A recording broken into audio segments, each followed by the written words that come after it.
من كانت فيها المرأة القسنطينية لا تخرج إلى شوارع المدينة العتيقة إلا بالملاية التي تعتبرها آنذاك جزءا لا يتجزأ منها. الملاية من المقدسات تاع مدينة الشرق، عاصمة الشرق الجزائري، وفي الحقيقة أنها اختفت.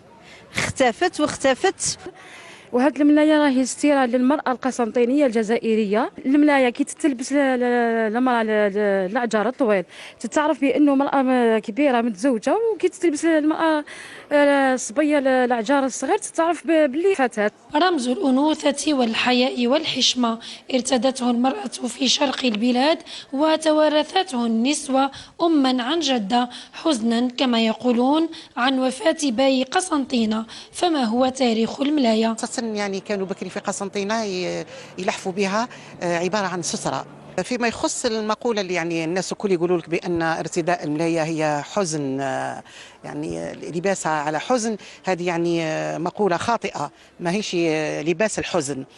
احنا نشوفوا باللي هذه الملاية هذه موجودة من العصور القديمة، يعني من الميزوبوتامي واروح هنا ارتدوها يعني شعوب كثيرة، وهي عمرها ما راح تكون لباس لحزن الملوك أو الأمراء. وهي كما نشوفوا كانت موجودة من العصور القديمة، ولباس الحشمة ولباس الحياء كما قلنا.